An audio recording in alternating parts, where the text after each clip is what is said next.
와이파이, 또,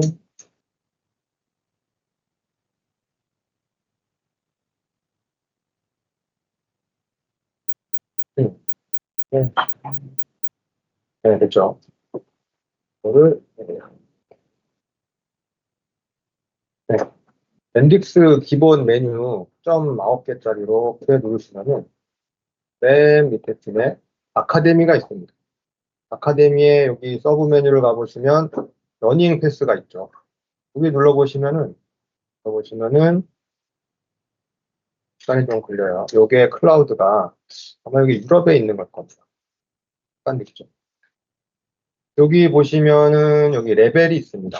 레벨을 보시고 인터미디에 과정을 요거 선택을 하세요.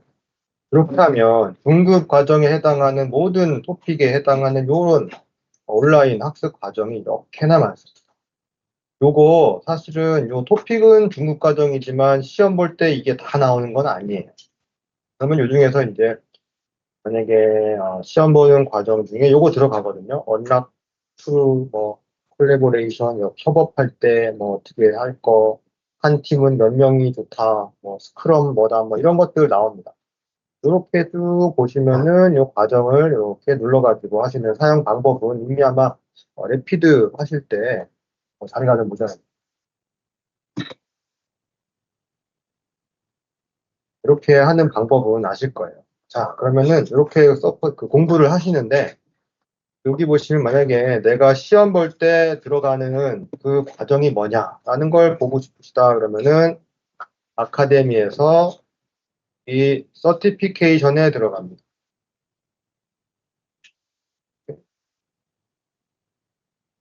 그러면은 여기 서티피케이션에 여기 보시면 과정별로 여기 있잖아요. 인터미디에 과정에 대한 거를 뷰 서티피킷 버튼을 이거 버튼이에요. 버튼처럼 안 생겼지만 누르시면은 상세한 설명으로 이동이 됩니다. 요때 이제 시험 볼 때 요런 거 이런 거 된다 하면서 밑에 가보시면은 요게 나오죠. 토픽스 커버드. 요게 이제 시험 범위란 얘기예요. 그리고 요 시험 범위에 대한 온라인 러닝 패스가 요거다. 이렇게 돼 있습니다. 아까 그 수많은 것 중에 사실은 시험 범위는 요만큼이에요. 그렇다고 해서 이제 요것만 알면 되느냐 하면은 그건 아니거든요. 왜냐면은 이제 중국 과정 소티가 있다라고 하면 프로젝트를 참여해서 뭔가 일을 해야 될 텐데 요것만 안다고 해가지고 프로젝트를 할 수 있느냐 하면 그렇지 않거든요. 그러다 보니까 나머지 토픽도 이렇게 자습하는 느낌으로 한번 해보시면 되겠습니다. 그리고 오늘부터 금요일까지 하는 3일 과정은 이 러닝 패스를 읽어드리는 게 아니고요. 이 러닝 패스를 커버하는 이 토픽에 대한 거를 어떤 가상의 숙제 애플리케이션을 한번 짜보면서 이제 따라가는 식으로 기억을 하실 수 있도록 이렇게 해드리는 과정이 되겠습니다. 그렇기 때문에 이번 과정 들으시고 또 별도로 이것도 마스터 하시고 이렇게 하시면 아마 시험뿐만 아니라 프로젝트도 준비를 잘 하실 수가 있게 될 것 같아요. 그렇죠? 자, 그래서 사실은 이게 이 과정이 아주 멋진 그 파워포인트 슬라이드가 있는데 요거를 제가 공개를 해드리면 참 좋은데 여기 이제 화면 이렇게 해드리면은 요 비디오를 나중에 여러분들께 나눠드릴 수가 없다고 합니다. 이게 맨딕스 아카데미 저작권 문제 때문에 제가 아쉽지만 그 파워포인트는 저만 이렇게 보고 여기 내용을 제가 이렇게 주로 맨딕스 스튜디오 프로를 이용해 가지고 실습하는 걸 통해 가지고 전달해 드리도록 하겠습니다. 사실 뭐 요 온라인 러닝 패스에 그 내용은 다 들어 있어요. 그런데 저는 가능하면 실습을 좀 위주로 하려고 합니다. 왜냐면 이론적인 것들은 사실 온라인 러닝 패스에 다 있는데 굳이 똑같은 걸 반복할 필요가 없기 때문에. 하지만 또 그거를 일부는 똑같은 걸 한번 반복할 수밖에 없어요. 왜냐하면 이건 보여드릴게요. 예를 들어 아까 제가 보여드렸던 온라인 러닝 패스 다시 한번 가보시면 요 과정이 인터미디어 시가에서 지금 이게 언락킹 요 과정이 시험 범위에 포함된다고 해가지고 딱 눌렀더니 이렇게나 많은 얘기를 해요. 딱 눌러가지고 또 웰컴 스크럼부터 봅시다. 보시면은 목표는 이거고 팀의 밸류는 뭐고 이게 막 영어로 나오잖아요. 그죠? 커리지, 오픈니스, 커밋먼트, 리스펙트 막 나오잖아요. 그래서 이거 다 외워야 되나 싶죠. 팀 사이즈 이러면 팀이 몇 명이냐 얘기를 하는 건데 왜 이렇게 얘기를 많이 하나? 이 중에 이거 달달달 외워야 되나? 어디까지 기억을 해야 되고 어디까지 그냥 이해하고 넘어가면 되느냐? 이런 게 아마 힘드실 겁니다. 그리고 스프린트 제로. 왜 스프린트가 1부터 아니고 0부터인가? 막 이런 거, 그죠? 의문이 있죠. 요거 읽어보면 나오긴 하지만 이거 그쵸? 포인트 잡기가 힘들어요. 그렇기 때문에 요 앞부분에 대해서는 제가 약간 이론적인 부분이지만 조금 짚어드립니다. 완벽하게 다 하나하나 읽어드리는 것이 아니라 요 부분에서는 여기를 좀 기억을 하셔야 되고 또 시험 문제에서는 요런 식으로 패턴이 요런 식으로 물어본다. 요런 것들을 제가 짚어드릴 거예요. 약간 그걸 기억하셨다가 나중에 다시 한번 쭉 해보시면 되겠습니다. 자, 그래서 시작을 해볼게요. 원래 이 과정은 사실은 8일짜리 과정이거든요.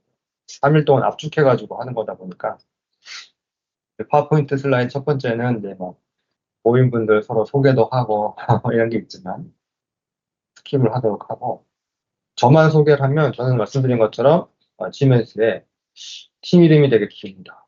글로벌 파트너 서포트 프랙티스 팀, 파트너 서비스 프랙티스 팀 이런 거 너무 길어서 PSP 팀 이렇게 부릅니다.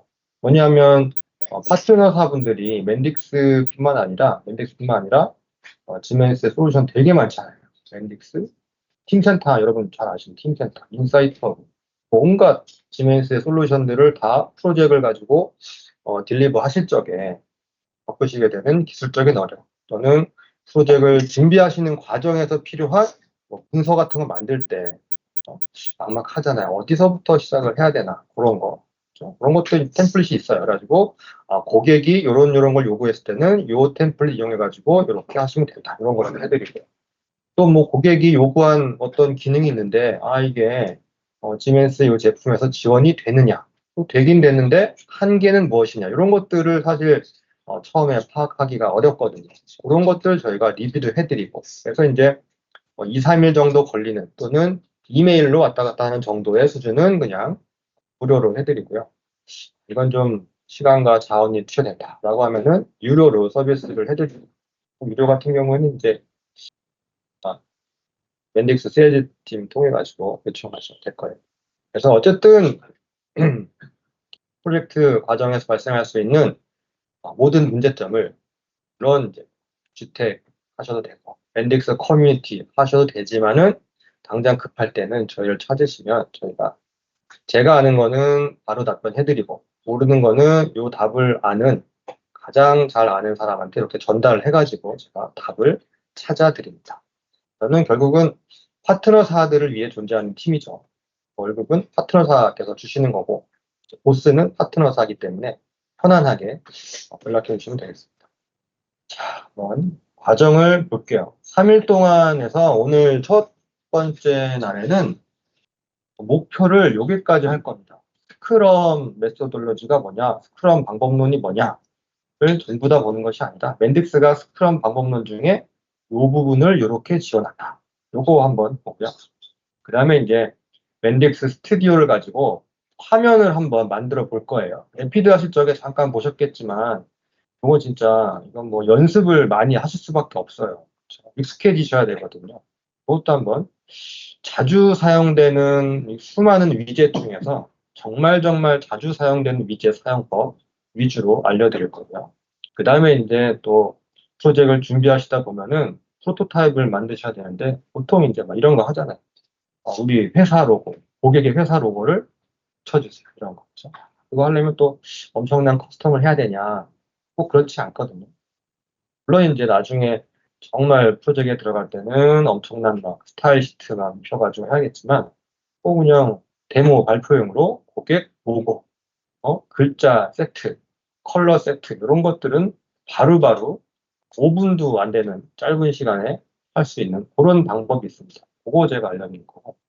그다음에 이제 제가 말씀드린 가상의 프로젝트를 수행하게 될 텐데 그 프로젝트가 사실은 휴가계예요. 휴가를 요청을 하고 매니저가 승인을 하거나 반려를 하고, 그 상태가 쭉 저장이 되고, 뭐 노티가 오고, 뭐 이런 프로그램이거든요. 근데 그거에 들어가기 앞서서 필요한 맨딕스 프로젝트 구성, 그거까지를 오늘 첫날에 할 거고요. 내일부터는 이제 진짜 슈가게 처리하는 프로그램을 한번 만들어 볼 겁니다. 그러니까 이제 그 슈가게 프로그램도 되게 작은 프로그램이지만 들어가 보면 세세하게 고객이 요구하는 요구사항이 쫙 있거든요. 하나하나 요구사항별로 구현을 해볼 수 있도록. 앞부분에서는 제가 실제 해볼 수 있도록 제가 시간을 좀 드릴 거예요. 시간을 드릴 건데, 뒷부분에 좀 가면은 제가 그냥 모범 답안 미리 만들어 놓은 프로젝트 있습니다. 그거를 제가 사전에 공유해 드리고, 그거를, 이거 모범 답안에서는 요 요구사항을 어떻게 만들었나, 이렇게 한번 보는 식으로 이렇게 리뷰해가지고, 이렇게 시간을 갖도록 하겠습니다. 이거 3일 동안은 사실 다 만들기 힘들거든요. 오늘은 가볍게 해주시면 되겠습니다. 그래서 이제 여기 보시면은 스크럼 얘기가 나와요. 스크럼 얘기가 나오면은 여기 팀 밸류 여기서 뭘 기억하시면 되냐면요. 이렇게만 기억하시면 돼요. 포커스, 커리지, 오픈니스, 커밋먼트 요거 하나, 둘, 셋, 넷, 하나 더 리스펙트까지 5개를 기억하시면 됩니다. 요거 뭐냐면은 포커스는 요거다. 영어로 돼 있죠. 커리지는 요거다. 이렇게 그냥 뜻을 이해하시면 돼요. 막 이제 문제 나오면은 요걸 섞어놔요. 포커스는 요건데 커리지에 대한 설명을 막 붙여놔요. 이러면 이제 맞는 거 고르기, 틀리는 거 고르기, 그 정도 수준으로 문제가 나옵니다. 사실은 뭐 요거 모른다고 우리가 프로젝트를 못하지 않잖아요. 그러니까 요거 사실은 뭐 시험 문제 대비용으로 기억하시면 되겠어요. 이렇게 물어보는 패턴이 하나 있고요. 이게 문제은행이라 어떤 문제가 나올지 아무도 모릅니다. 그때그때 이게 뭐 다이나믹하게 만들어져요. 또 하나는 요 포커스, 커리지 요거와 전혀 관계없는 어떤 하나가 하나 딱 들어갑니다. 콜래보레이션, 프리덤, 센트럴 뭐 이런 거 막 들어가요. 그러면 이 5가지 밸류에 전혀 관계가 없는 그거 하나 딱 집어내는 거, 그런 거. 또는 5가지를 막 이렇게 예제를 쭉 섞어놔요. 포커스, 커리지, 오픈니스, 그죠? 그리고 뭐 오픈니스, 커미트먼트, 리스펙트 이런 식으로 맞는 조합에 틀리는 거 하나씩 끼워놔요. 그래서 틀리는 조합, 맞는 조합, 고르기 이런 식으로 나옵니다. 그렇기 때문에 이거 전부 다 그냥 달달달 외울 필요가 없어요. 근데 이제 좋은 소식은 드디어 이제 한글판 그 중급 시험이 곧 출시가 됩니다. 그렇게 되면은 이게 번역이 돼갖고 나오겠죠. 근데 번역이 돼갖고 나오면은 아니 포커스가 뭘로 번역이 됐을까? 그쵸. 아직 모르겠어요. 안 봤거든요, 또. 그래서 아마도 포커스가 번역이 되면 이건 그냥 뭐 포커스라고 한글로 해놨을 수도 있고, 그쵸? 뭐 집중 뭐 이렇게 할 수도 있고. 하지만 분명히 이제 번역한 거 괄호에 요 용어가 이렇게 들어가 있을 겁니다. 그렇기 때문에 요거를 쭉 보시고 나중에 번역된 문제를 보셔도 충분히 풀 수 있을 정도로 그렇게 제공이 될 테니까 훨씬 더 기존보다 부담이 줄었죠. 한글판으로 볼 수 있다는 거. 이게 해석하다가 시간 많이 보내는 게 되게 영어권 친구들한테 좋지만 우리는 좀 불리한 거잖아요. 그쵸? 그런 게 이제 해소가 됐으니까 훨씬 더 합격률이 높아질 것 같습니다. 그다음에 이제 팀 사이즈 같은 경우에 이렇게 보시면 사실 팀 사이즈 우리 상식적으로 생각하면은 팀이 크면 많이 만들 수 있으니까 좋은 거 아니냐, 그렇죠? 상식적으로 이렇게 생각할 수 있는데 맨딕스 또는 스크럼에서는 그렇게 얘기하지 않습니다. 뭐냐면 팀이 너무나 팀원이 많아지면 또 커뮤니케이션 하는데 문제가 생길 수 있다. 이거 관리하기가 힘들다. 이런 얘기예요. 그러면은 몇 명이 이상적이냐 이런 생각을 하면 몇 명? 숫자는 사실 딱 잘라 말하기 힘들잖아요. 근데 우리 쭉 보면 개발팀이 이렇게 보면은 스크럼팀 5명, 많아봐야 10명이 안 되잖아. 그죠? 근데 우리는 이제 대충 생각하는데 외국 애들은 꼭 숫자로 딱 잘라 말하는 걸 좋아해요. 그러다 보니까 이렇게 얘기를 합니다. 3명이 아주 이상적이다. 아니, 말도 안 되죠. 3명 가지고 뭘 하겠다는 거냐, 그죠? 우리 만들 게 얼마나 많은데. 만들 게 많으면 어떡하느냐? 팀을 더 만들어라. 이렇게 얘기하고 있습니다. 팀원 늘리지 말고 만들 게 많으면 팀을 늘려라. 이렇게 얘기합니다. 그러면은, 그래도 3명은 너무 이건 말이 안 된다. 그러면은 3명에서 몇 명까지는 좀 괜찮을까? 좀 그때그때 상황에 따라서. 그래서 봤더니 3명이 참 좋은데 너무 커도 7명까지. 좀 관리가 되더라. 이렇게 얘기하고 있어서 3에서 7명까지가 이상적인 팀 숫자고 그렇게 관리하는 이유는 이거 전부 다 커뮤니케이션 때문에 다 이런 얘기를 하고 있어요. 또 이제 함정 같은 문제가 가끔 있어요. 우리 사실은 코로나 팬데믹 때부터 원격으로 업무를 많이 하잖아요.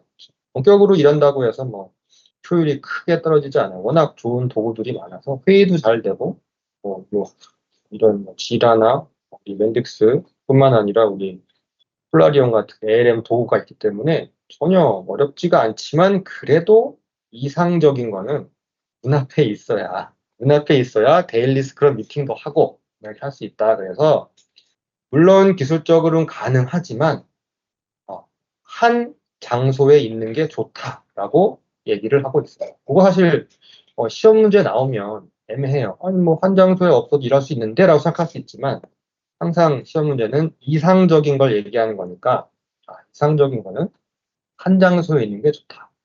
그래서 멀리 떨어지면은 일을 할 수 있지만 커뮤니케이션에 조금 영향이 같다. 이 정도는 기억하시면 돼요. 항상 디렉트 커뮤니케이션이 중요하다. 이렇게 얘기를 하고 있어. 그 얘기를 지금 나한테 하는 겁니다. 그 다음에 이제 우리가 여기 보시면 넥스트 봅시다.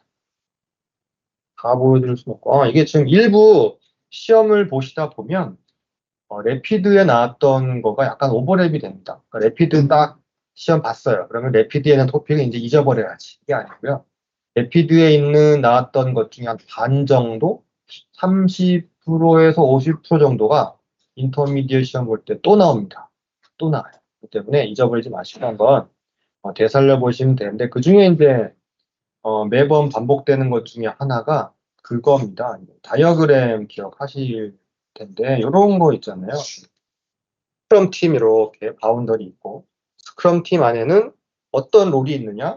스크럼 마스터가 있고 개발팀이 있고 그리고 프로덕트 오너가 있잖아요. 프로덕트 오너랑 비즈니스 오너랑 둘 다 어쩌고 오너로 끝나잖아요. 그러다 보니까 이게 보기에 나오면 실수하기가 정말 좋아요. 그렇기 때문에 그거를 구분하는 문제가 가끔 나옵니다. 그렇기 때문에 프로덕트 오너는 스크럼 팀 바운더리 안에 있는 거고 비즈니스 오너는 고객, 스테이크 홀더랑 스크럼 팀 사이에 있는 거잖아요. 그 역할이 분명히 다르단 말이죠. 그런 거 기억하시면 되겠습니다. 그리고 스테이크 홀더가 있고 그리고 이제 서브젝트 매러 익스퍼트 같은 것도 사실은 고객 쪽이죠. 이런 것도 가끔 물어봐요. 비즈니스 오너랑 프로덕트 오너 중에 스크럼 팀에 속하는 또는 속하지 않는 이런 것 또는 뭐 고객과 더 가까운 또 이런 거 또 뭐 고객의 요구사항을 스크럼 팀에 전달하는 이런 거 그거 약간 함정이죠. 전달하는 거니까는 비즈니스 오너인가 싶지만 사실 프로덕트 오너가 스테이크홀더랑 또 짝대가 이렇게 있단 말이에요. 그래가지고 스크럼 팀한테 이렇게 전달해주기도 하고 이렇습니다. 그런 거 하나랑 또 하나 헷갈릴 수 있는 것이 스크럼 마스터가 보통 우리는 스크럼 팀의 대장이라고 생각을 합니다. 그렇기 때문에 모든 결정은 스크럼 마스터가 다 하겠지라고 생각을 해요. 맞아요. 대부분의 결정 스크럼 마스터가 하죠. 뭐 회의, 데일리 스크럼도 주도하고 다 합니다. 그런데 사실은 프로덕트 오너가 한 결정을 내리는 부분이 있어요. 그것도 한번 쭉 보셔가지고 기억을 한번 해보시기 바랍니다. 그런 거 나와요. 롤별로 쭉 역할을 쭉 해가지고 맞는 거 틀린 거 다시 한번 물어봅니다. 이렇게 하시면 되고 스프린 제로 얘기가 나오죠. 이게 왜 1이 아니라 0이냐? 이유가 있습니다. 왜냐하면 스프린트 1부터는 정말로 뭔가를 만들어냅니다. 개발을 한다는 거죠. 근데 스프린트 제로는 사실 개발은 하지 않고 전부 다 이제 준비 과정에 해당하는 것만 합니다. 예를 들어서 뭐 조직을 이해하고 프로젝트의 큰 그림을 그려서 그거를 이해하고 뭐 사람들이랑 친해지고 뭐 이런 것들. 그렇죠? 그러다 보니까는 그 중에서 가장 그 과정에서 가장 중요한 거는 오피셜 킥오프 미팅을 한다. 뭘 하느냐? 오피셜 킥오프 미팅을 한다. 이런 거. 이런 거 물어보죠. 이런 거 물어볼 수 있죠. 스프린트 제로에서 가장 중요한 뭐 이벤트는 뭐냐? 그러면 오피셜 킥오프 미팅이구나. 이거 기억하시면 되겠습니다. 이 수많은 것 중에 이거 꼭 기억하시면 됩니다. 그 다음에 뭐 대부분 이런 거예요. 쭉 풀어나간 요 보기들이 개발이 아니라 준비 과정에 해당하는 거를 쭉 보기를 든다 이러면은 맞는 거고, 뭔가 개발에 대한 걸 한다 이러면은 스프린트 제로가 아니라 스프린트 1부터 해당하는 거죠. 오케이, 기억하시면 돼요. 그다음에 이제 프로덕트 백로그 리파인먼트 미팅도 이때 한다. 이런 식으로 스프린트 제로에 하는 그런 이벤트들, 그거를 좀 기억하시면 되겠습니다. 빠르게 넘어갈게요. 스크럼 이벤트 같은 경우도 이거 사실은 이렇게 이거 우리가 이름만 봐도 충분히 이게 뭔지 이해할 수 있어요. 스프린트 플래닝이니까 이거 계획하는 거겠네. 뭐 스프린트는 그 스프린트고, 데일리 스탠드업, 스프린트 리뷰, 리트로스펙티브, 데일리 스탠드업까지는 어느 정도, 그렇죠? 매일 아침 모여가지고 이렇게 짧게. 왜 스탠드업이냐면은 너무 짧아가지고 회의실 잡을 필요 없이 그냥 서가지고 그냥 이렇게 모여가지고 얘기하는 거예요. 지금 하고 있는 거 뭐 잘 되냐? 뭐 필요한 거 없냐? 도와줄 거 없냐? 이렇게 진행 사항 체크하고 이런 거. 3분에서 5분. 정말 짧게 1분 안에 끝나는 경우도 있고. 짧게 짧게 그냥 요때 이제 스크럼 마스터가 주도를 해가지고 짧게 짧게 회의를 하는 거죠. 이건 너무나 쉽습니다. 그런데 사실은 이제 여기부터 살짝 헷갈리죠. 이런 게 시험 문제 나와요. 왜냐하면 사전 찾아보면 리뷰나 리트로스펙티브나 이거 뭐 비스무리하단 말이에요. 이거 되돌아보는 것 같기는 한데, 그렇죠? 뭘 되돌아보느냐? 되돌아보는 대상이 살짝 다릅니다. 그거 이제 사실은 정확한 내용은 사실 여기 다 써 있어요. 포인트만 집어드리면 설명 잘 돼 있죠. 핵심만 짚어드리면 스프린트 리뷰는 우리가 이 스프린트 동안에 해놓은 결과물, 요거 했나 못했나, 잘했나 문제없나 이런 결과물에 좀 집중을 하는 거고요. 리트로스펙티브는 이거 이번에 이렇게 잘 했는데 요번에 이러이러한 문제점이 발견돼가지고 향후 앞으로 좀 발전적으로 뭔가 개선을 하려면 이렇게 했으면 좋겠다라고 지금 해왔던 스프린트 활동을 바탕으로 앞으로도 어떻게 개선을 할 수 있느냐, 조금 더 미래지향적인 거를 바라보는 이런 차이가 있습니다. 그렇게 기억하시고 내용을 읽으시면은 기억이 될 거예요. 이렇게 기억하시면 돼요. 이런 게 또 하나가 있고요. 이게 지금 아주 예쁜 테이블이 원래 파워포인트에 하나 있는데, 이게 지금 없는 것 같아요. 없네요. 이건 제가 말로 설명드릴게요. 왜냐면은, 보통 우리가 이제 스프린트의 두레이션을 정하죠. 보통은 한 스프린트는 2주 이렇게 한단 말이에요. 2주. 2주가 참 익숙합니다. 일주일 좀 쉬엄쉬엄 하다가 두 번째 주에 그냥 박차를 가해가지고 이런 건데, 사실은 이제 요 듀레이션은 일주일 수도 있고 2주일 수도 있고 뭐 3주, 4주 뭐 각양각색입니다. 이거는 뭐 그때 다른데, 이제 생각하는 거예요. 이거 듀레이션이 늘어나면 그만큼 당연히 할 일도 많아지니까 여러 스프린 이벤트의 시간, 그죠? 드리는 시간, 예를 들어서 할 일이 많아지니까 스프린 플래닝 하는데도 일주일짜리 스프린트보다는 2주일짜리가 뭐 최소한 1시간 하던 게 시간이 더 들여서 2시간 동안 플래닝을 해야 커버할 수 있다. 뭐 이런 개념이거든요. 그래서 이거 한 스프린트의 기간이 길어지면 이벤트 있잖아요. 그죠? 스프린트 플래닝이나 또는 뭐 스프린트 리뷰나 리트로스펙티브를 하는데, 이벤트를 하는데 들이는 시간이 당연히 늘어난다. 그러면 얼마나 늘어나느냐?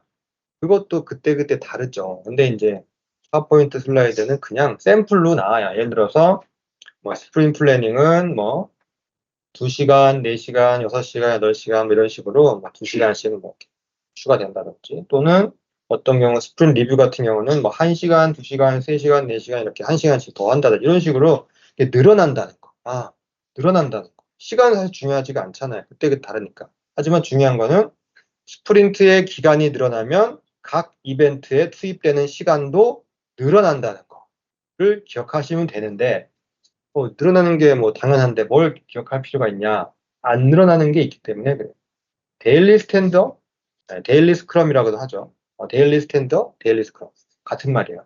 요거는 늘어나지가 않습니다. 왜냐하면 이거는 그냥 아침에 모여가지고 이렇게 체크하는 거기 때문에 아무리 기간이 늘어나고 만들 게 많이 한다고 해가지고 요 매일매일 반복되는 그게 늘어나지는 않는다는 거예요. 그러니까 매일 일정한 시간, 3분, 5분, 15분 매일매일 하는 거. 이거는 변치 않는다.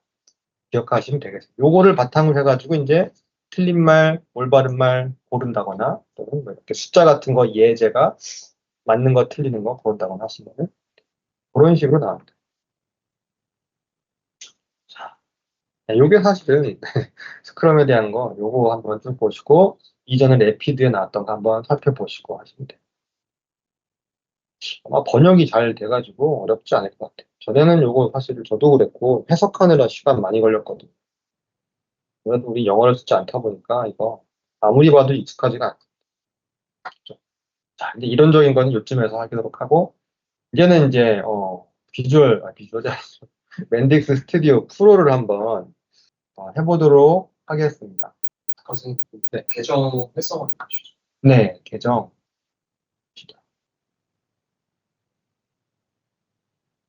와이파이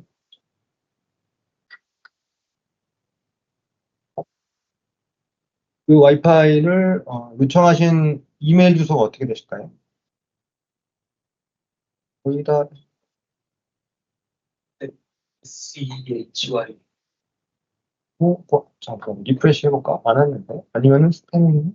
저기 작성할 때 계정을 뽑아가지고 아, 활성화. 요걸로 하시면 돼요. 이걸 제가 카피해가지고 5번이죠. 다시 해야 될 텐데. 카피해가지고 제가 여기다 쓸게요. 채팅창에다가 써보겠습니다.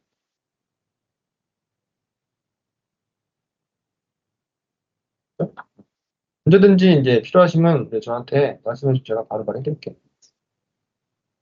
자, 이제 여기서 이제 고민되는 것이, 저희가 맨딕스 스튜디오 프로를 어떤 버전을 설치해 주세요. 이렇게 요청을 했습니다. 근데 왜 우리가 그 버전을 요청을 했을까요? 그걸 제가 잠깐 설명드릴게요. 여기 보시면, 네? 맨딕스 스튜디오, 여기 다운받을 수 있는 링크가 있습니다. 보시면 열리고 있죠.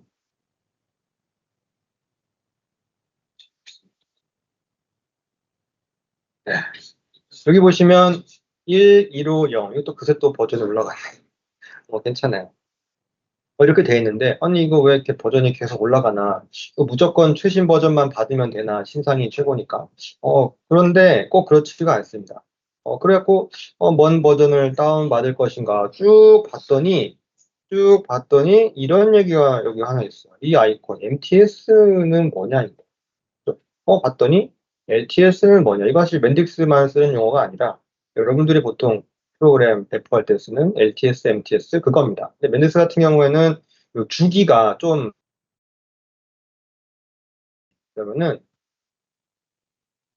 설명이 쭉 나오죠. 아, 이건 메이저 버전을 얘기하는 거구나. 이렇게 나오고 있습니다.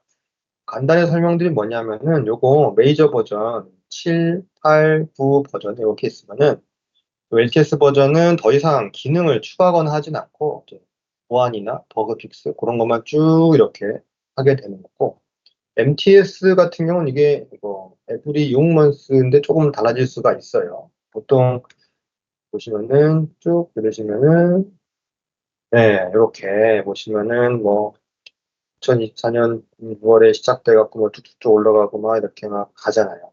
이런 식으로 설명이 있습니다. 이런 건 시험 문제 나오진 않고 그러면 이제 말씀드릴 건 뭐냐면은 사실은 이 MTS라고 하는 거는 지금도 계속 기능이 추가되고 있는 겁니다. 특별한 것이 추가가 되죠. 그냥 버그 픽스 플러스 기능도 막 추가돼요. 그러다 보니까 이런 경우 있죠. 이전 버전에서 이렇게 만들어 놨던 게, 물론 이제 웬만한, 객체들은 자동으로 이렇게 업그레이드가 되지만 상위 버전에 들었을 때, 여기에서 있었던 어떤 그 엔티티 구조가 상위 버전에서는 좀 달라질 수도 있어요. 이러면 이거 만들어 놨던 프로그램이 엄청난 영향을 받겠죠. MTS이기 때문에 막 엄청나게 변하진 않지만 그런 정도의 변화도 있을 수가 있어요. LTS는 그렇진 않아요. 그렇기 때문에 만약에 내가 이때 만들어 놓은 걸로 딱 그냥 더 이상 기능은 추가되지 않지만 요 기능으로 안정적으로 운영을 하겠다라고 하면 LTS 버전을 택하시면 돼요. 그러니까 10 버전이 계속 올라가고 있으니까 LTS는 10 버전은 없고 9, 8, 7 이렇게 있겠죠.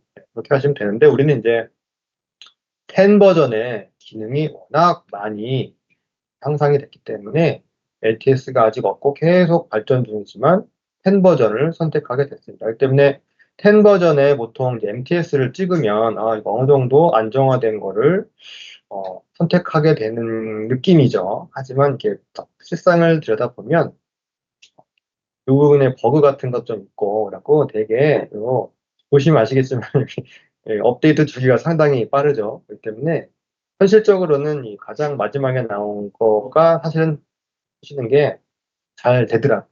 때문에 아마 배포 당시에는 그 이메일 배포 당시에는 1.14.0이었을 거예요. 근데 지금 보니까 또 24일 어제부로 릴리즈가 됐군요. 그래서 1.5가 됐습니다. 하지만 뭐 1.4든 1.5든 뭐든 하셔도 괜찮아요. 왜냐면은 제가 공유해드리는 모범 답안 프로젝트는 훨씬 더 아래 버전에서 만든 거기 때문에 그거는 요 위에 버전에서는 그냥 무리 없이 전환 가능하거든요. 어느 버전 하셔도 괜찮아요.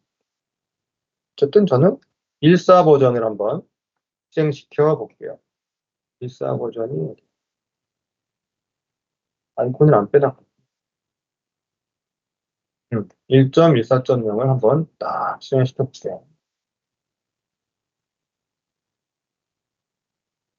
네, 이거 맞네요. 네, 승인해 드리겠습니다. 무려 3통이나 보니까.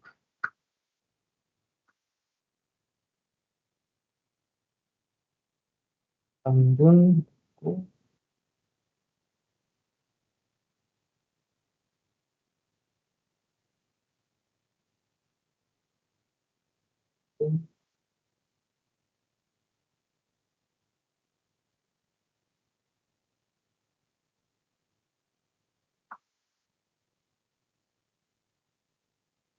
사실 현장감을 위해서 카메라를 켰지만 얼굴이 박제가 되는 거 원치 않기 때문에 이렇게 자, 돌려보시면 쑥스러워서 자, 화면은 잘 보입니다. 자, 요게 이제 시작하면 이렇게 뜹니다.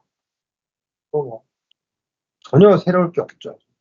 버튼을 한번 볼게요. 왼쪽에 버튼 보시면은 지금 필요한 버튼이 화면을 잠깐 좀 없애보겠습니다.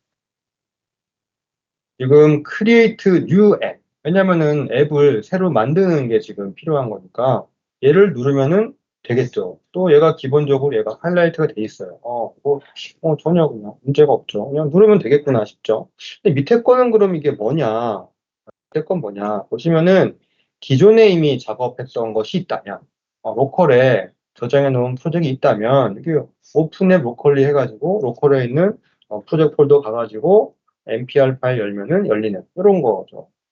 임포트의 패키지. 요게 바로 제가 나중에 배포해 드릴 프로젝트 패키지 파일 확장자가 MPK 거예요. 그럼 그걸 갖다가 클릭하셔가지고 선택을 이렇게 하셔가지고 오픈을 하면 이게 프로젝트의 모든 걸 담고 있는 패키지 파일이거든요.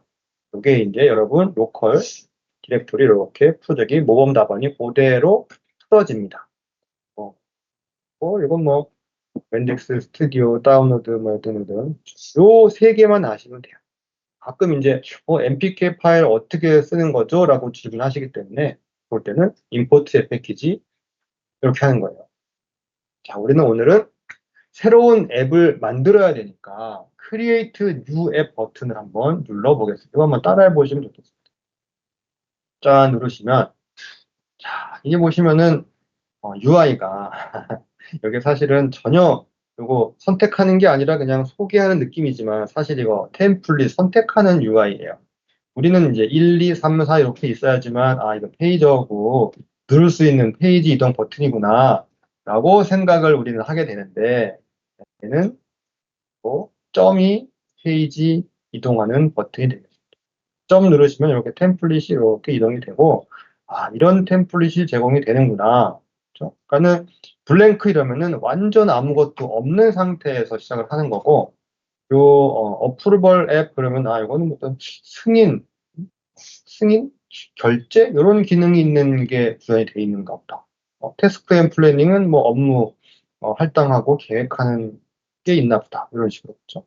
내가 만약에 SAP의 기능을 확장하려고 한다라고 하면 여기 SAP 템플릿이 이렇게 준비가 됩니다. 이런 식으로 템플릿을 선택을 할 수가 있습니다. 그러면은 기본적으로 요 템플릿의 목적에 맞게 필요한 그 모듈들이나 페이지나 마이크로 플로우나 데이터 구조 같은 것들이 요 안에 이미 다 들어가 있는 거죠. 그렇기 때문에 우리는 필요한 것만 추가하면 되는 식으로 그렇게 되어 있습니다. 이런 것들은 이런 거예요.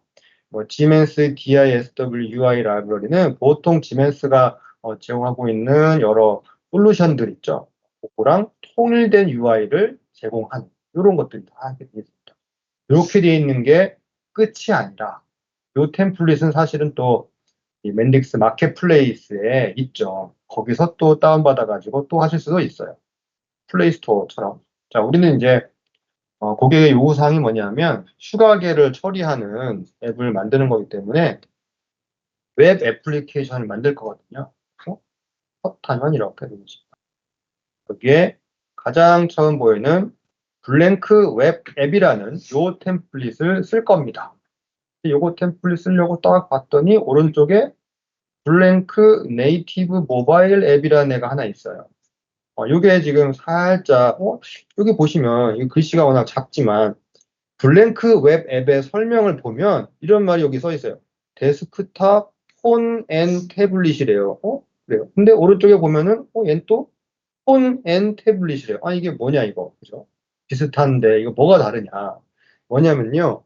얘는 우리 인터넷 브라우저 크롬이나 엣지에서 보는 그 웹 애플리케이션을 만드는 템플릿이고요. 얘는 이게 생긴 게 여기 핸드폰만 나오잖아요. 이거 진짜 핸드폰에 설치가 되는 프로그램을 만드는 겁니다. 이거 브라우저 없이 핸드폰에 설치가 되는 프로그램을 만드는 거예요. 때문에 실행 환경이 살짝 다르죠. 다릅니다. 때문에 우리는 블랭크 웹 앱을 선택을 이렇게 클릭을 짠 하시면 다시 한번 확인을 해요. 이거 진짜 이거 할 거냐? 그러면은 이거 맞다. 그러면은 use this starting point. 참고로 지금이 10시 40분 정도 되는데 11시 10분, 15분까지 하고 식사 시간을 갖도록 하겠습니다. 쉼 없이겠죠? 그냥 오전은 그렇게 해요. 왜냐면은 11시 반 되면은 식당이 붐비기 때문에. 자, 클릭을 짠 하시면 드디어 물어보죠. 애플리케이션 만들려고 하는데 애플리케이션에 대한 아주 최소한의 기본 이름은 좀 넣어줘야지. 그렇죠? 나머지 설정 사항은 들어가서 하더라도 요건 있어야 애플리케이션 요 기본 틀을 만들 수가 있다. 그래서 앱 이름. 우리는 휴가 계획을 할 거니까, 휴가 계획 할 거니까, 이제, 베이케이션에다가 뭔가 단어를 좀 조합을 했으면 좋겠는데, 한 칸 띄고, 관리하는 거니까, 매니지먼트? 그쵸? 또 아니면 뭐 트래킹? 그쵸? 네, 뭐 이런 식으로, 아이디어가 TRACKING, 많을 수가 있어요. 이거는 여러분들이 하시고 싶은 이름대로 베이케이션 어쩌고 이런 식으로 만드시면 되겠습니다. 꼭 똑같이 안 하셔도 돼요. 자, 그런데 여기서 또 이름 가지고도 할 얘기가 많아요. 자, 이름에 제가 빈 공간, 화이트 스페이스를 넣습니다. 이거 괜찮을까? 이름에 이렇게 빈 공간 넣어도 되나? 느낌표, 골뱅이 이런 거 되나? 하이픈 언더스코어 되나? 이런 거, 그렇죠? 이거 되나 싶죠? 그렇죠? 한번 해봅시다. 되는지 안 되는지. 왜냐하면 나중에 우리가 앱은 요런데 모듈 추가하고 어떤 마이크로 플로우 추가하고 엔티티 추가하고 그런 거 할 때마다 이름에 아주 미세하게 제한이 좀 있습니다. 웃긴 게 이만큼 다 되고 이만큼 다 안 되고 이렇게 하면 쉬운데 중간이 있어가지고 중간이 있습니다. 정말 타이트하게 안 되는 애가 있고 정말 다 허용하는 애가 있고 중간에 요만큼 되고 요만큼 안 돼. 이런 게 있기 때문에 이런 것들은 시험 문제 가끔 물어보겠죠. 일단 한번 해보는 거예요. 자, 일단 요거 한번 볼게요. 이렇게 해보시고 온라인 서비스는 yes를 하시면 우리 프로젝트이 맨딕스의 클라우드에 저장이 됩니다. no 하시면은 로컬에만 저장이 되겠죠. no 하면은 지금 이 순간에는 로컬에 저장이 되지만 만약에 여러분들 보통 큰 회사랑 프로젝트를 하시면은 그 회사들은 대부분 거의 뭐 100%죠. 100% 자체적으로 Git 리파지터리를 가지고 있어요. 그러면은 그 Git 리파지터리 접속할 수 있도록 뭐 이런 정보를 아마 인프라 팀에 줄 거예요. 그러면 이 아이디를 써서 어느 주소를 해가지고 어디에다가 뭐 하세요라고 한 정보를 주면 그거를 추후에 노라고 한 다음에 설정을 하셔가지고 프라이빗 밴딕스, 프라이빗 리파지터리라고 하거든요. 프라이빗 리파지터리에다가 저장할 수가 있습니다. 그러니까 이거는 지금 이 순간에 밴딕스 클라우드를 쓸 거냐 말 거냐 생각하시면 돼요. 저는 이제 이따가 그 밴딕스가 제공하는 뭐 프로젝트 대시보드를 보여드리기 위해서 예스를 하겠습니다. 언어 같은 경우에 이게 실제 있었던 일인데, 아니 우리는 보통 영어가 아니라 우리말을 쓰잖아요. 한국어를 이렇게 하죠. 이렇게 하는데 한 다음에 나중에 필요하면은 우리말을 기본으로 하고 영어를 이렇게 추가하는 식으로 할 수도 있어요. 할 수 있지만 그렇게 하시는 것보다는 영어를 기본으로 하시고 우리말 또는 그 추가되는 언어들을 추가하시는 게 더 좋습니다. 그 이유는 우리가 밴딕스 앱스토어에서 마켓플레이스에서 다운받을 수 있는 그 재사용 가능한 모듈들이 기본적으로 영어를 기본으로 하고 있거든요. 그거랑 같이 잘 언어팩 관리하는 그 방식을 따라가려고 하다 보면 이렇게 영어를 기본으로 하는 게 훨씬 더 관리하기가 편합니다. 실제로 초기에 아주 큰 회사에서 우리말을 기본으로 하고 영어를 나중에 추가해가지고 안 되는 건 아닌데 일이 그냥 많아진 경우가 있었어요. 영어로 하시는 게 좋아요. 요거는 이제 아무리 이게 우리 자원을 클라우드에 저장한다 하더라도 로컬의 요 경로에 실제 프로젝트 디렉토리가 만들어지고 필요한 파일들이 저장이 되고 그거를 원격으로 보내고 이런 식으로 하는 거거든요. 그러다 보니까 이렇게 로컬 경로명도 이렇게 만들어지고 얘는 제가 입력한 이런 요 이름을 가지고 이렇게 자동으로 만들어집니다. 그거 수정도 가능하죠. 어쨌든 그래갖고 만약에 크리에이트 앱을 해가지고 되면은 이런 황당한 말도 안 되는 것 같은 앱 네임도 된다는 거고 안 된다고 하면은 에러 메시지가 나오겠죠. 해볼게요. 짠 하면은 이렇게 나오네요. 요거가 중요합니다. 요 경고 메시지가 아주 조금씩 달라요. 딱 나옵니다. 일단 앱 네임은 레터 디지 왜냐면 이제 알파벳이나 숫자나 그죠? 근데 보시면은 언더스코어 여기 언더스코어 있잖아요. 그죠? 그리고 여기 보시면은 뭐 여기다 또 글자 숫자 그리고 대시가 된대요. 대시 그죠? 대시 하이픈 언더스코어랑 스페이스 이거 되려면 다 되지. 이게 되는 게 뭐냐면요. 공백 돼요. 베이케이션 한 칸 띄고 트래킹 돼요. 하이픈, 대시 돼요. 언더스코어 돼요. 이겁니다. 이거까지. 그런 차이점이 있습니다. 하지만은 이런 황당한 특성은 좀 안 된다는 거. 그렇죠? 요거 헷갈릴 수 있어요. 왜냐하면 나중에 알게 되겠지만 어떤 애는 언더스코어는 되는데 대시는 안 되는 그런 애가 있어. 이따가 등장해요. 그러니까는 앱네임은 엄청 자유로운 편인데 자유로워도 공백, 대시, 언더스코어, 숫자까지 되는구나. 이 정도 기억하시면 되겠습니다. 우리는 9월이니까 공부까지 해볼까요? 하면은 이렇게 만들어지죠.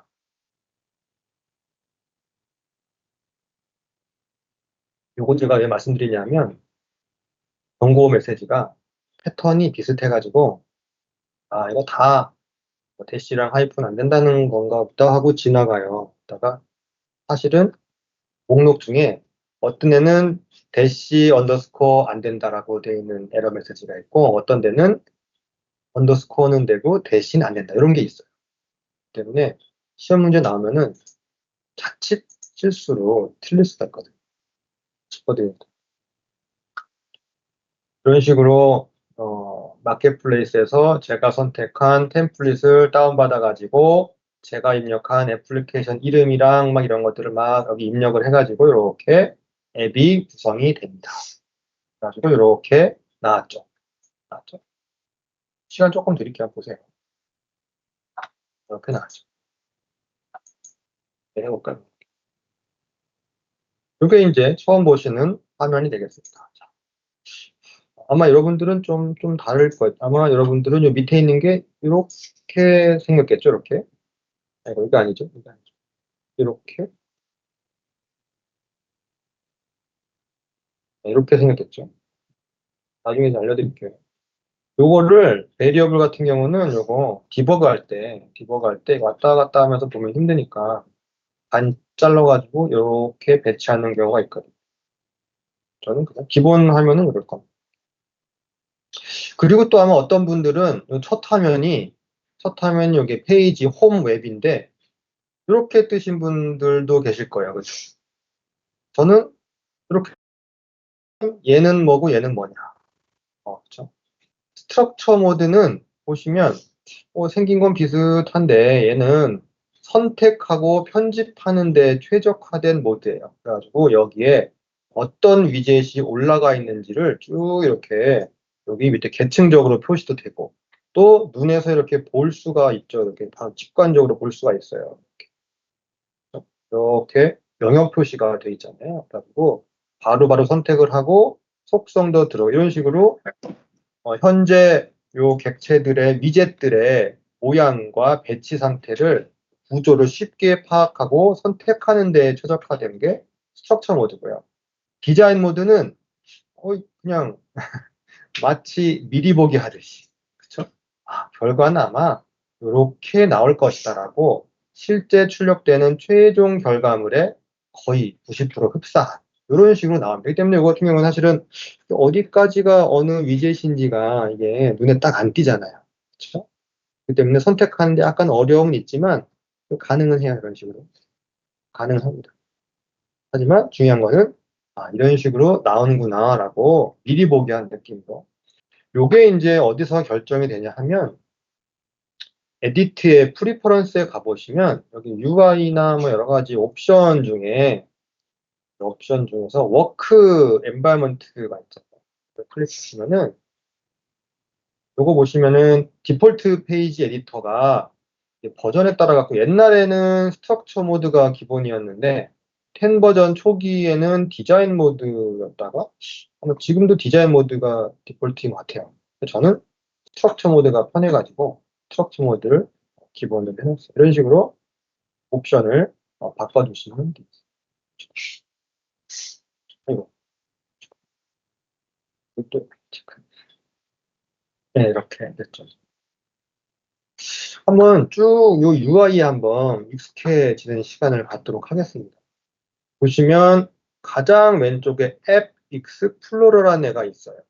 여기 보시면은 앱 익스플로러에 트리 같은 이런 구조가 있죠. 트리 구조. 보시면은 앱 베이케이션 트래킹 어쩌고.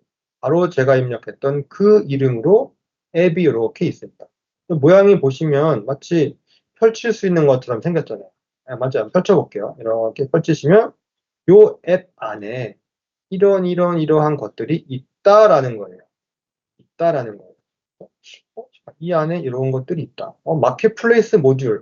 이게 바로 펼치시면 이렇게. 아까 제가 말씀드린 맨딕스 마켓플레이스에 있는 모듈 중에 요 블랭크 웹 템플릿이 필요로 하는 그런 모듈들을 쏙쏙 가져다가 이렇게 갖다 놓은 거예요. 이거 웹 애플리케이션 만들 때는 이런 모듈은 기본적으로 있어야지 되겠다 하는 것들입니다.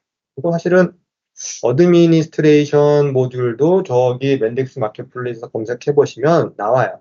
이거는 이름은 어드민 이러면은 뭐 관리 기능인가 싶은데 사실 이거 관리는 관리인데 사용자 어카운트 관리 기능이거든요.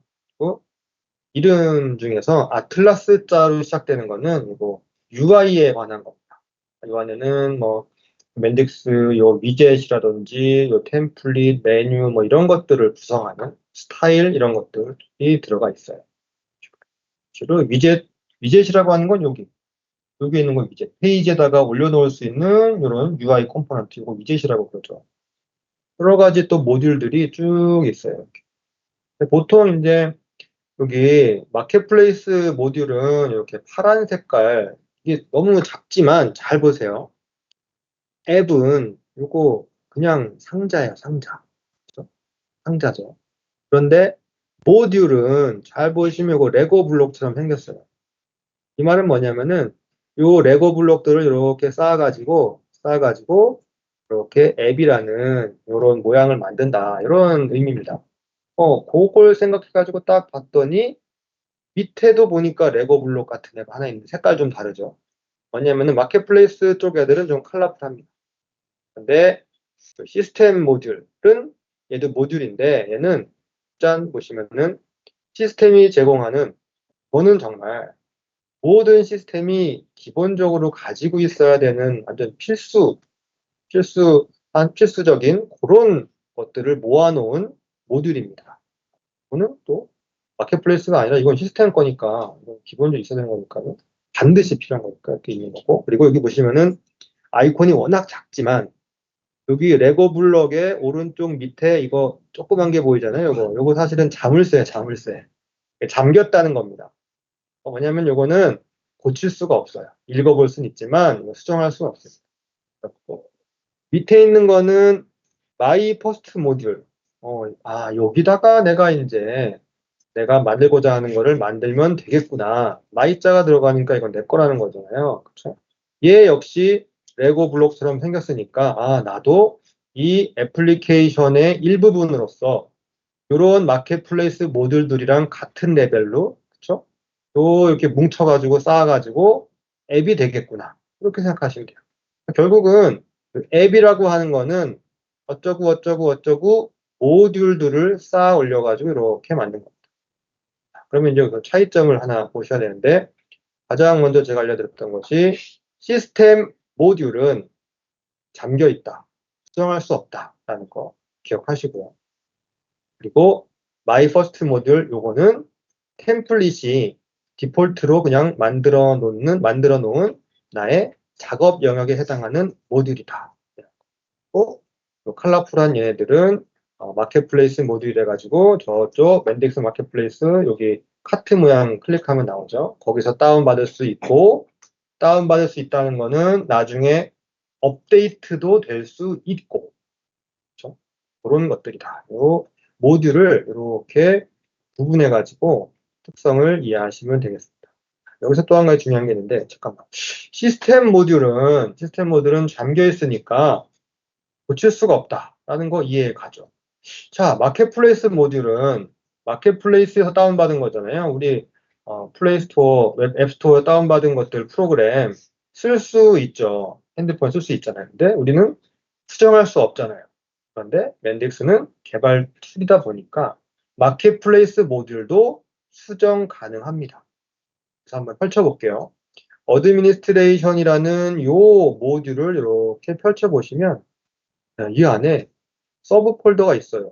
서브 폴더가 있으니까 이걸 펼치면 이 안에 뭐가 있겠구나. 그래서 유저 매니지먼트, 사용자 관리 기능을 펼쳐보면, 또 이거 어드민 유저 이런 식으로 기능별로 그쵸? 이해하기 쉽도록 서브 폴더를 적으로 만들어 놔가지고 나중에 누가 펼쳐봐도 쉽게 내가 필요한 거를 찾아갈 수 있도록 이렇게 만들어 놨죠.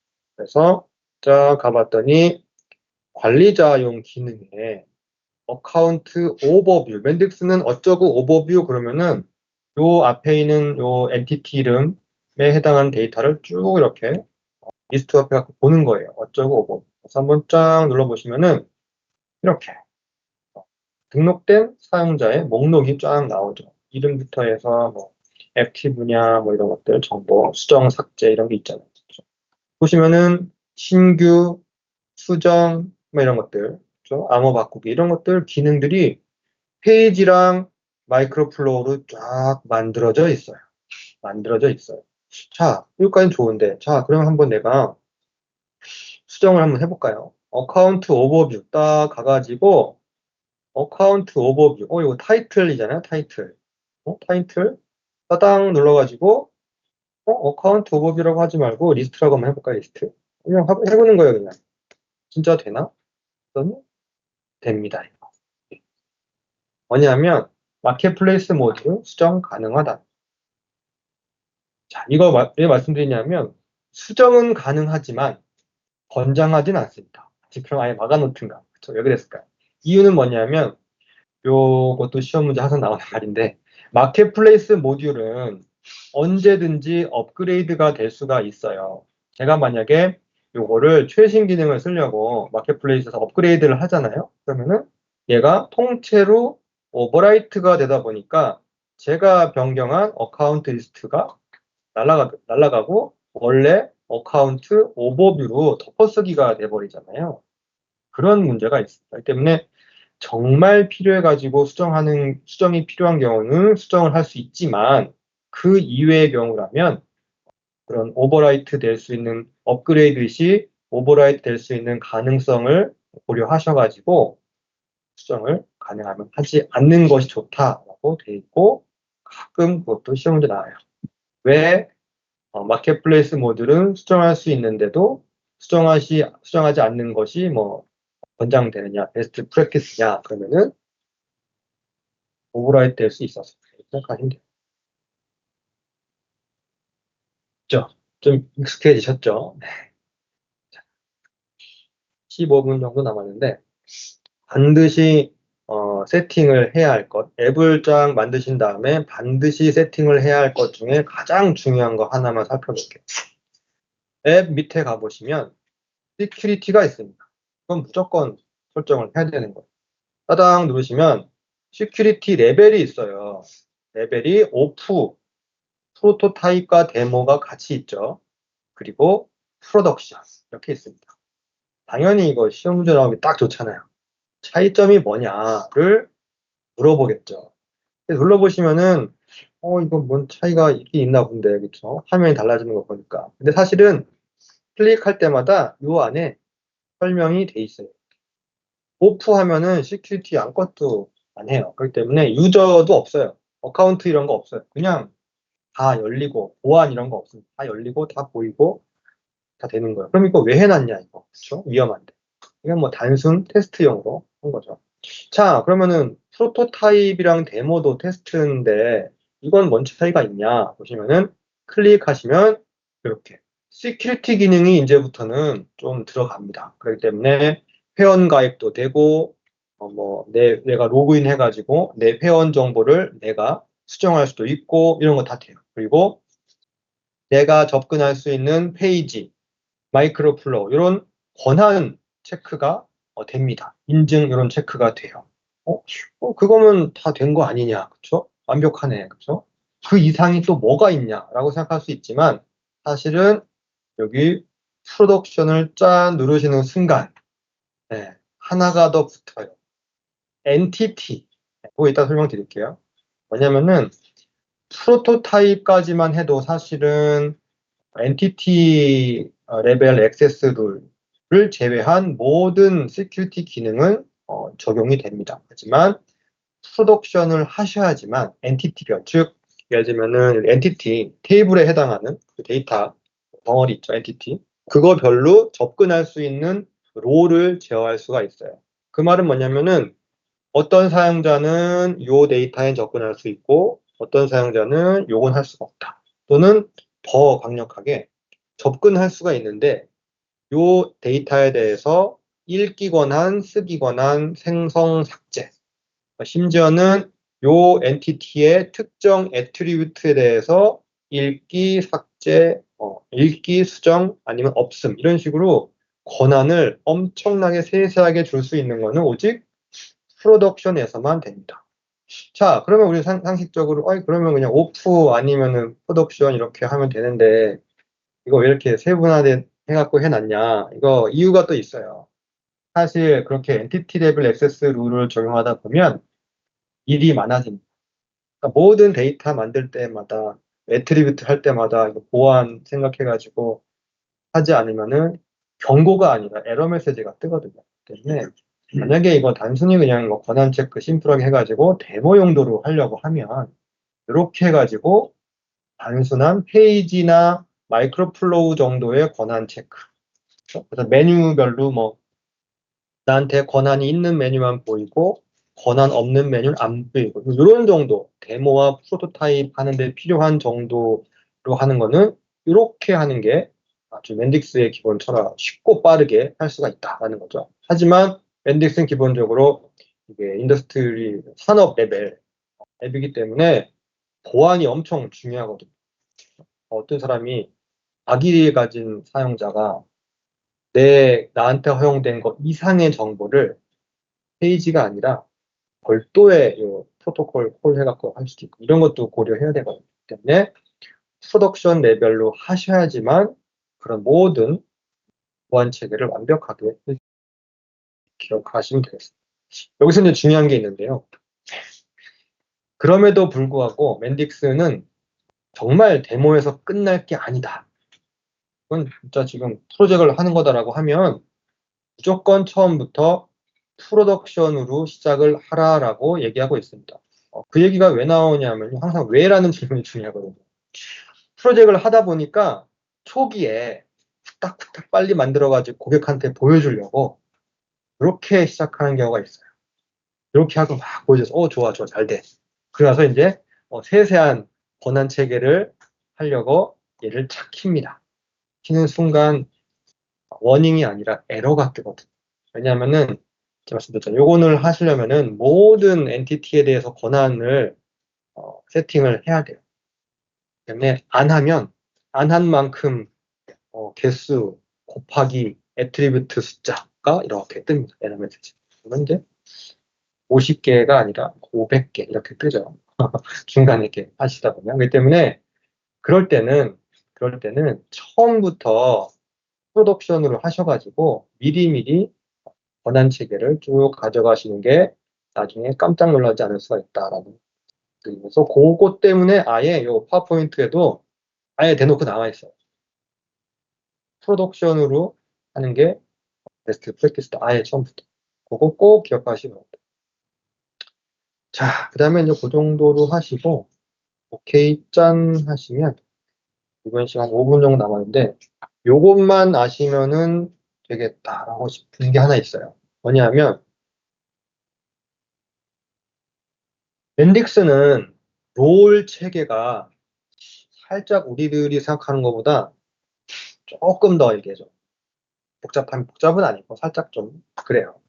뭐냐면 우리는 보통 앱을 만든다라고 하면 롤 우리 당연히 생각하잖아. 롤 가지고 권한 주고 롤에다가 유저 어사인 해가지고 뭐 관리를 하나 보다라는 생각은 우린 누구나 할 수 있는 거죠. 그렇기 때문에 애플리케이션 레벨의 시큐리티에 가보시면 이렇게 유저 롤스가 있어요. 이래갖고 이거 권한을 관리하기 위한 롤을 여기서 하는가 보다라고 생각을 우리 할 수 있잖아요. 그래갖고 여기서 어드민이 있고 유저가 있네. 그러면 내가 필요한 게 이거 휴가를 가는 거니까 뉴 해가지고 휴가를 관리하기 위해서 직원, 인플루이 요청하는 사람 그리고 휴가를 승인 반려할 수 있는 권한을 가진 매니저 그런 정도의 롤을 추가할 수 있겠네라고 생각을 할 수가 있어요. 그렇죠? 그런 느낌으로 한번 롤을 먼저 한번 만들어 볼게요. 유저 롤을. 지금 어드민은 시스템 어드민이니까 당연히 필요한데 유저는 그냥 유저 가지고는 안 되고 이거 좀 더 세분화해서 직원과 매니저로 좀 나눠보자. 또 유저를 지울 것이 아니라 우리 기능을 익히는 거니까 에디트 해가지고 직원으로 한번 바꿔보겠습니다. 에디트 하셔가지고 employee 이렇게 해보겠습니다. 그렇죠? 네, 이건 뭐 우리가 생각한 대로 작동이 잘 될 거예요. 그렇죠? 아직까지는. 자, 또 new 해가지고 이제 새로운 없는 제가 유저를 강조하죠. 유저를 지금 만드는 거 유저를 new 해가지고 유저를 뭐냐면은 이거 승인하는 권한은 관리자니까 매니저가 라고 아직 클릭 오케이 하지 마세요. 라고 딱 하려고 봤더니 나는 지금 유저로를 만들고 있는데 밑에 보니까 create modular in modules 체크. 아니 이게 뭐냐? 밑에 있는 거는 모듈이라는 건 알아요. 그렇죠? 나는 지금 유저를 만드는데 왜 갑자기 뜬금없이 모듈 얘기가 나오냐. 그렇죠? 요거 설명드릴 텐데 기본적으로 요것만 말씀드리면 뭐냐면 나는 지금 매니저라는 유저로를 만들고 있지만 똑같은 매니저라는 이름의 모듈 롤도 만들겠다. 그런데 어디다 만드느냐? 그 체크한 모듈에다가 이런 겁니다. 뭐 한번 만들어 볼까요? 그러면은 짠 만들어 가지고 체크해 가지고 오케이 하면 유저 롤도 만들어지고 요 안에 매니저라는 모듈 롤도 만들어집니다. 뭔진 모르겠지만 일단 한번 해볼게요. 오케이 했어요. 아직까지는 뭐 아무런 뭐 특별한 게 안 보이죠. 자, 이렇게 가봤습니다. 그랬더니 이렇게 이게 이제 우리가 생각하는 그 롤이고 이 유저 롤이 사용자 어카운트 유저에게 할당되는 롤이에요. 기억하세요. 유저 롤이 사용자한테 할당되는 롤이에요. 자, 그러면 이제 모듈 롤이 뭐냐를 생각해 보는 거예요. 일단 모듈 롤은 롤이니까 그렇죠? 여기 펼치시면 시큐리티 요 안에 있는 거겠죠. 그렇죠? 요 안에 있어요. 요 안에 있어요.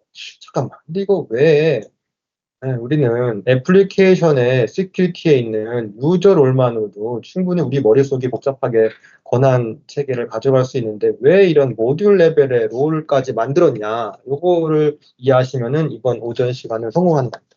왜냐하면 멘덱스는 앱을 만들 때 모듈 단위로 기능을 개발하고 모듈 단위로 내가 필요한 기능을 마켓플레이스에서 다운받아 가지고 쓸 수가 있어. 왜냐하면 내가 필요한 기능이 내가 만들 필요 없이 이미 마켓플레이스에 있는 거다라고 하면 예를 들어 난 메일 보내고 싶다.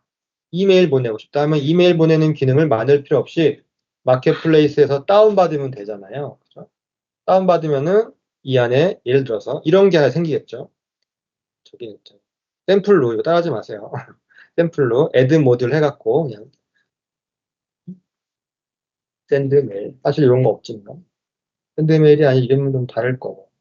메일 커넥터인가 이럴 거. 이런 게 있다라고 치면 이런 식으로 메일 보내는 기능을 가진 모듈을 마켓플레이스에서 이렇게 다운받아 가지고 갖다 놓으면은 여기에 붙겠지만 어쨌든 여기에 있다고 치고 이런 식으로 모듈이 하나하나 이렇게 쭉 추가가 되는 거예요. 내가 필요한 기능이 쭉 모듈로 추가되는 거예요. 또 하나 뭐 예를 들어 애드 노티피케이션 뭐 이런 식으로 쭉 추가가 되는 거예요.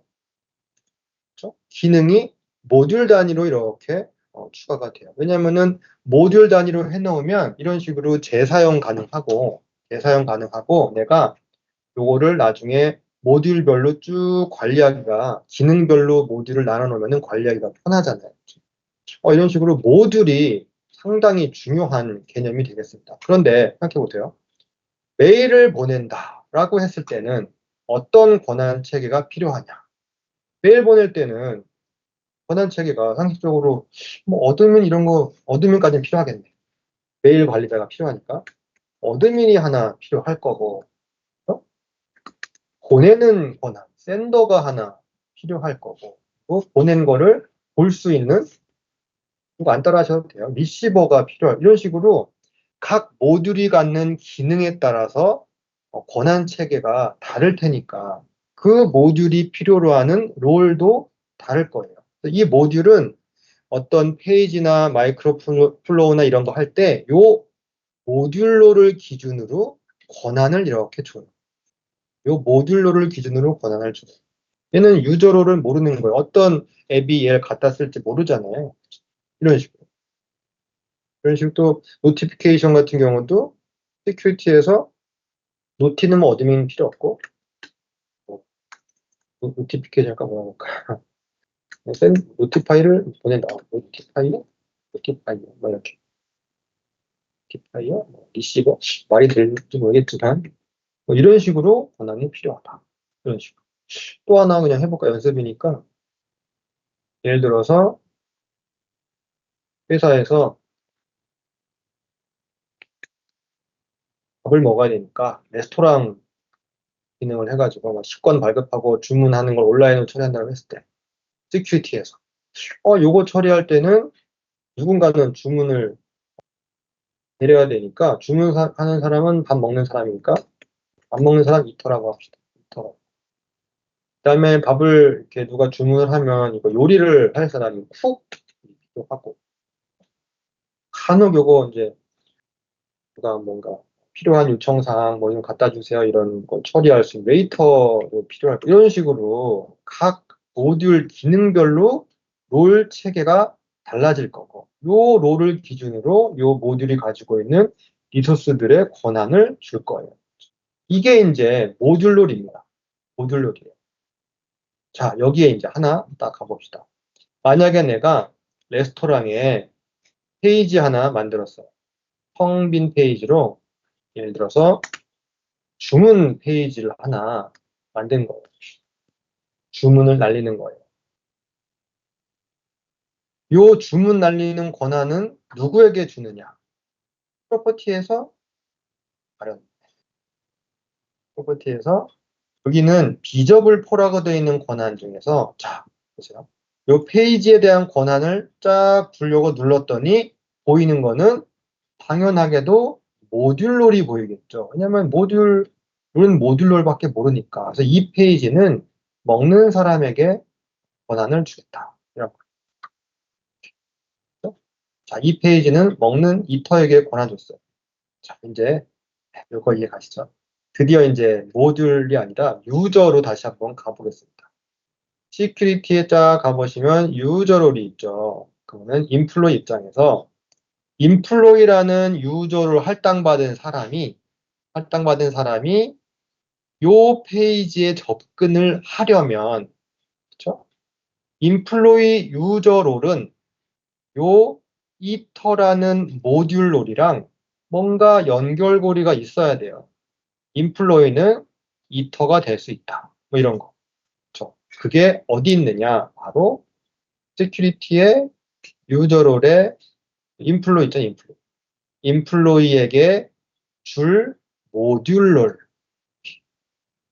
유저를 인플로이 할당한 모듈로를 여기에서 넣어줄 수가 있습니다.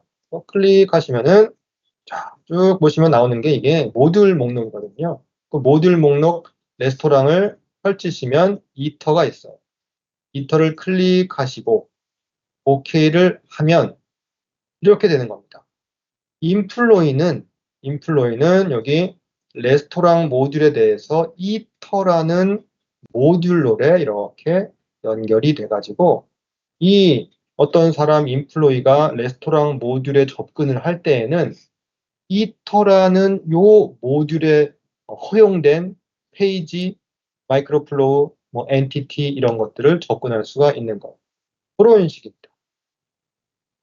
그러면 이제 요리사 하나 만들어야 되는 요리사는 이거 완전 전혀 새로운 롤이죠. 그래서 뉴 해가지고 이거 푹 이렇게 만드는 거죠. 자, 아까는 여기 그죠? 모듈 선택하는 거에 하나밖에 없었지만 제가 테스트로 모듈을 여러 개 만들다 보니까 모듈이 여러 개 나왔어요. 근데 우리는 이미 쿡이라는 모듈로를 레스토랑에 만들었잖아요. 그러니까 굳이 만들 필요가 없어서 언체크를 하셔야 돼요. 요거 사실을 체크, 언체크하는 게 상당히 중요한 액션이거든요. 나도 모르게 내가 필요 없는 모듈롤이 요 유저롤이랑 똑같은 이름으로 막 생기는 경우가 요거 때문에 그래요. 요거 체크를 신경 안 쓰고 하셨어요. 우리는 유저를 훅만 만들겠다 하면 다 언체크 하시고 오케이 하시면 훅이라는 유저롤이 하나 생겼고요. 얘의 속성에 쫙 가보시면 또 모듈롤 어사인하는 페이지가 있고 여기서 클릭하시면은 자, 레스토랑에서 훅 모듈롤을 이렇게 할당을 해주시면 돼요. 이런 식으로 네, 유저롤과 모듈롤을 여기에서 유저롤 쪽에서 연결을 해줘야지만 적절하게 반환이 이렇게 연결돼요. 이게 이제 보통 헷갈리시는 게 이름이 똑같아야 되나? 그럴 필요 없어. 똑같아도 되고 안 똑같아도 되고 이름은 전혀 상관이 없는 이름 따라가는 게 아니라 선택한 요 모듈로 따라가는 거예요. 보통 이제 이름이랑 똑같이 되는 경우가 있죠. 요거 기억하시면 되겠습니다. 요거 기억하시면은 이번 오전은 성공한 거예요. 요거에 대한 게 한 시험 문제 한 3개 나와요. 식사 맛있게 하시고 1시부터 계속 하겠습니다.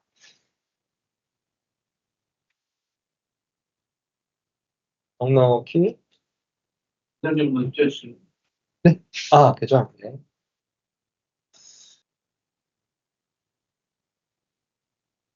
1시부터 계속 해야 되니까 식사 시간이 아주 넉넉하죠. 아주.